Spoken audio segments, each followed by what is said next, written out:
One of my students, Bhargav, when he was trying to solve this question, he came up with a very interesting doubt. Let us first look at this question. The deflection of a galvanometer falls from 50 divisions to 10 divisions when a shunt resistance of 12 ohms is connected in parallel to it. Find the galvanometer's resistance. First of all, why is it that the galvanometer's deflection falls from 50 divisions to 10 divisions?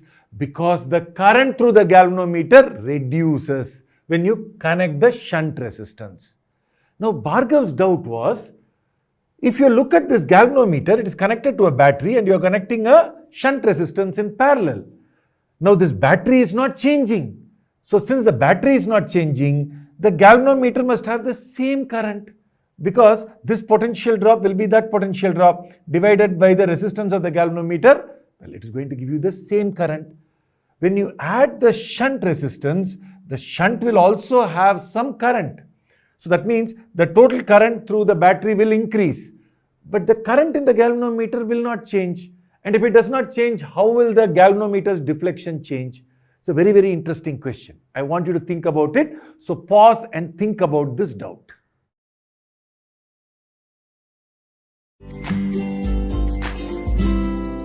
Before we get to Bhargav's doubt, let us look at how galvanometers work. Here is a representation of a galvanometer. So this is the galvanometer needle. When I pass a current of 1 milliampere, the needle deflects by 5 units. And if I double the current that is passing through the galvanometer, the needle deflects by double the amount. So now it has deflected by 10 units. What will happen if I make the current 3 milliamperes? Well, the needle is going to deflect to 15, right? So basically it is deflected by 15 from 0, 15 units from 0. Okay, so this is very simple and straightforward.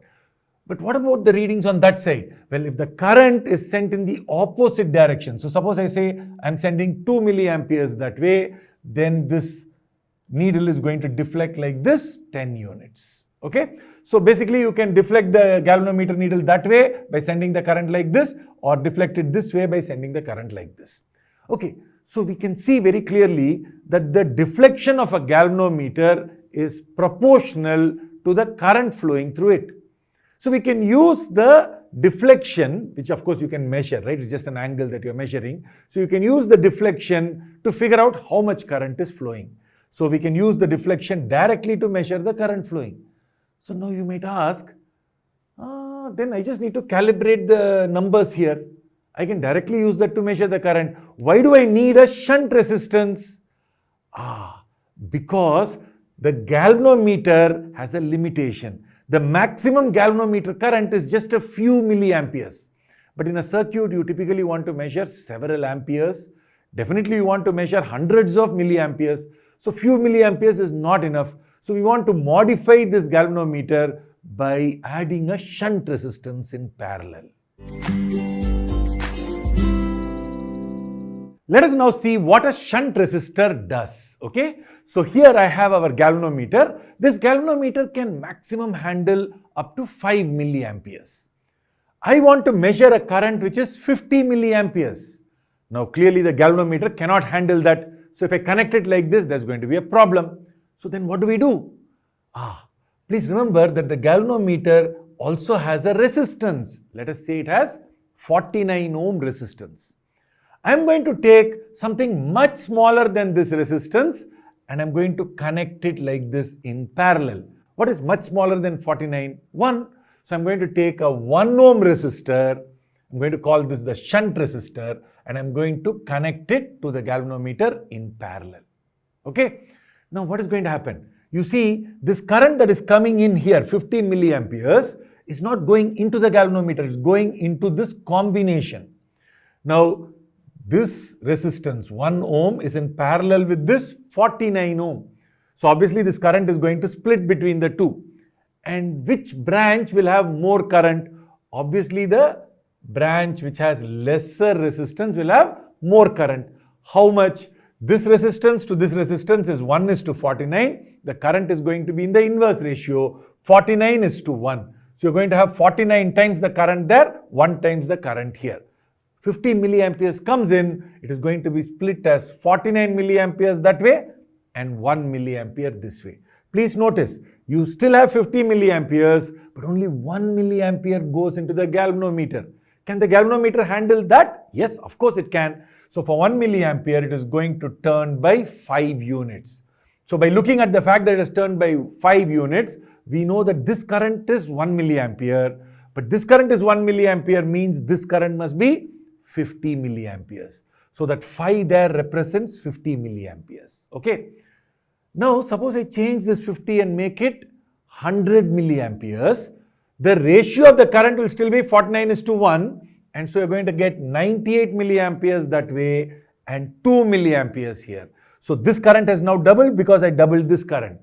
And when this doubles, the angle it turns by also doubles. So the deflection of the galvanometer now becomes 10.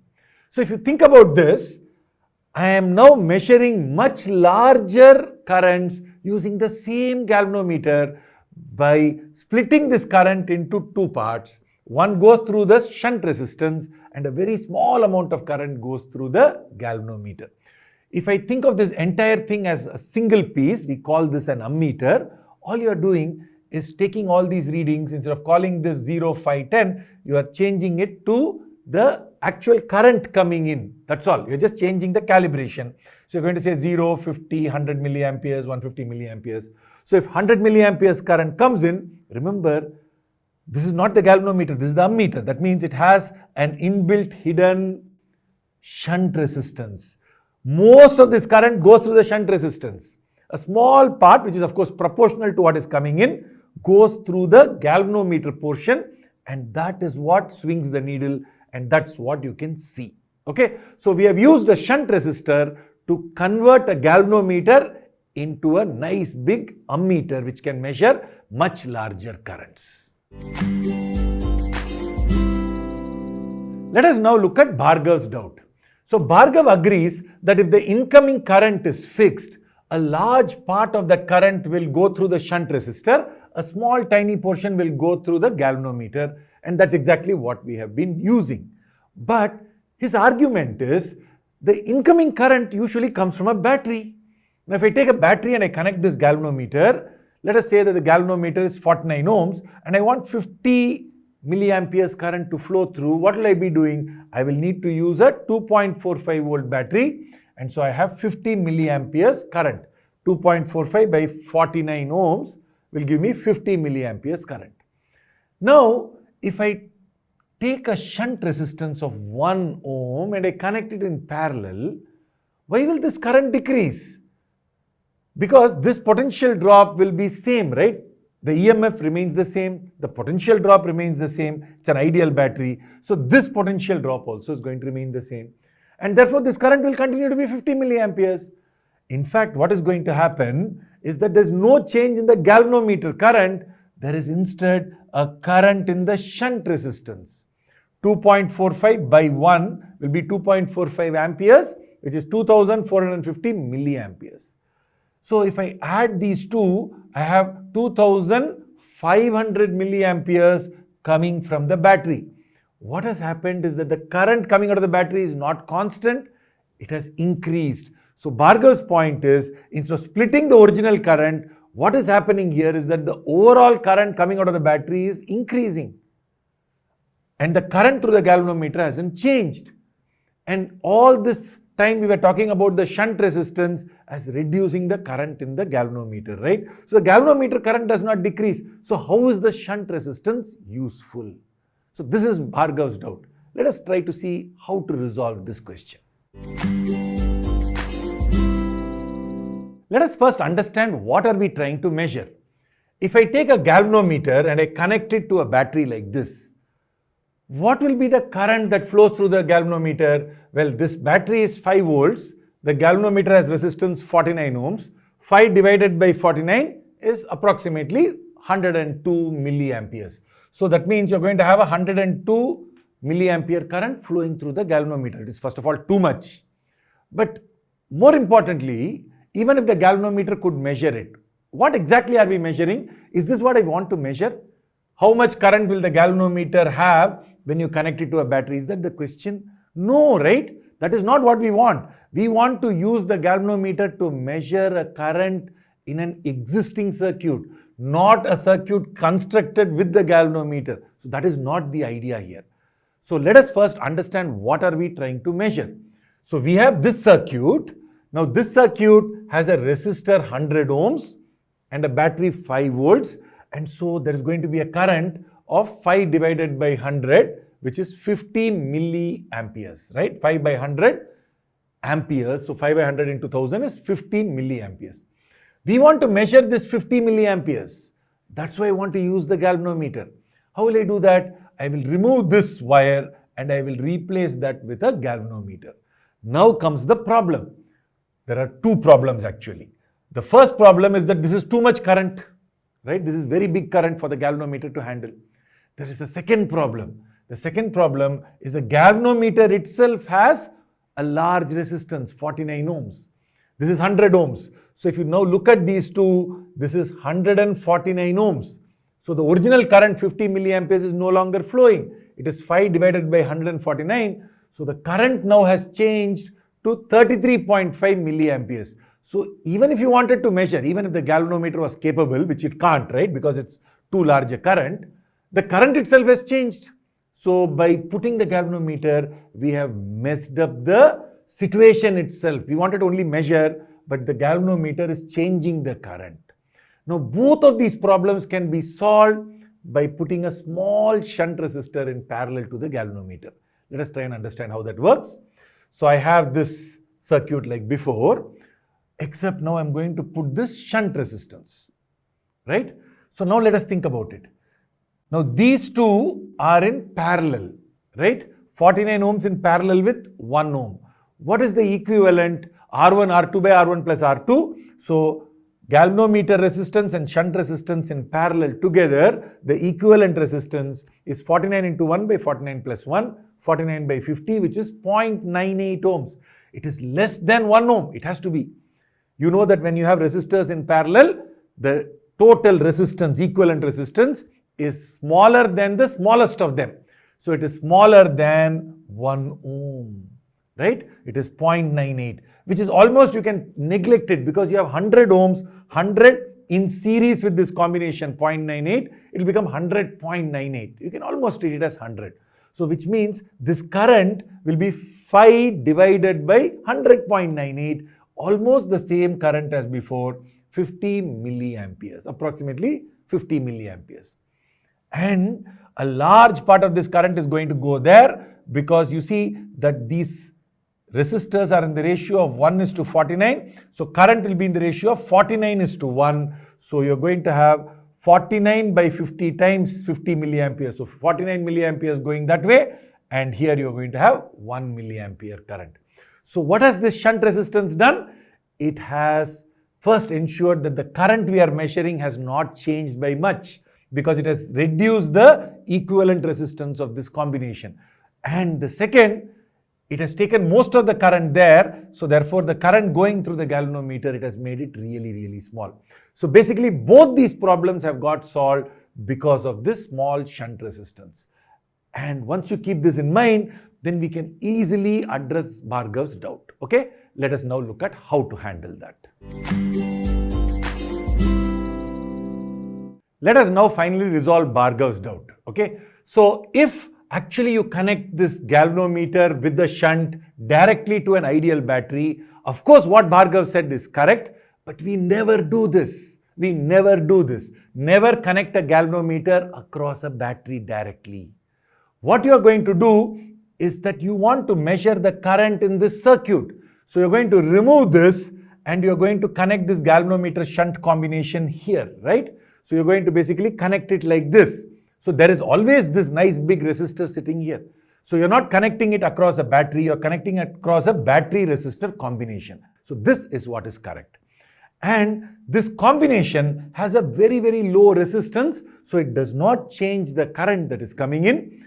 And most of this current that is coming in is going to go through the shunt. A very small part of it is going to go through the galvanometer, and so therefore the galvanometer current is going to be small. So this is how we use this combination as an ammeter to measure currents which are much larger than what the galvanometer itself can handle. Let us now go back to the original question and try and solve that.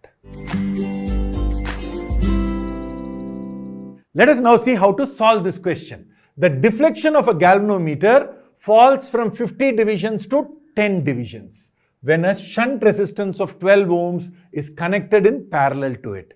Find the galvanometer's resistance. What is this question telling us? Here we have this galvanometer. Let us say its resistance is Rg. When there is a current I flowing into this galvanometer, the deflection of the galvanometer needle is 50 divisions. That's why it's pointing towards 50, right? There is no shunt resistance at this point. But if I had a shunt resistor connected across the galvanometer, for the same current I coming in, the actual reading is only 10 divisions, right? So the galvanometer's needle, instead of showing 50, is now showing 10. And the shunt resistor value is given, it is 12 ohms. So using this information, how do I find out what is the galvanometer's resistance? How do I find out what is Rg? Let us first think about it. I comes in here, I comes in there. Now what is the current that goes actually into the galvanometer? There is no other path. So all of it will go in. So I goes into the galvanometer. So this 50 divisions, right, that it has turned by, the needle has turned by, represents I. It is proportional to I. Whereas here, it has only turned by 10 divisions, which means 1/5 is the turn, right? The needle has turned by 1/5 here. There it turned by 50, here it turned by 10. Why did it turn by only 1/5?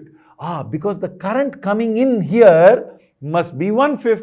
There the current going into the galvanometer is I. So here it must be I by 5. But I is coming in, correct. Only I by 5 goes inside the galvanometer. The rest must go into the shunt. How much is the rest? I minus I by 5 is 4I by 5. So 4I by 5 current goes into the shunt resistor. Okay. Now, we have actually solved the question. Because if this is 4 times the current that is going in there, these two are in parallel. This resistance must be 4 times the shunt resistance. So Rg must be 4 times Rs. So 4 times 12, 48 ohms. Why? Because the currents are going to split inversely to the resistor ratio, right? So if the current here is 4 times that, this resistance must be 4 times that resistance. And so this must be 4 times 12, 48. Let us do this step by step. Let me call this point as A. Let us call that point as B. Okay? So the potential drop from A to B, if I thought of it this way, it is I by 5 into Rg. VAB is I by 5 into Rg. But I can also go from A to B that way, right? And if I did that, it will be 4I by 5 into Rs. So I can cancel out the 5, the I, and so you can see that Rg must be 4 times Rs, which is 4 times 12, so 48 ohms. I hope you have understood the solution to this question. If you like this video, definitely click the subscribe button. And if you have a physics or math doubt, put it in the comments below. I will take the most interesting question and make a video out of it. See you guys soon.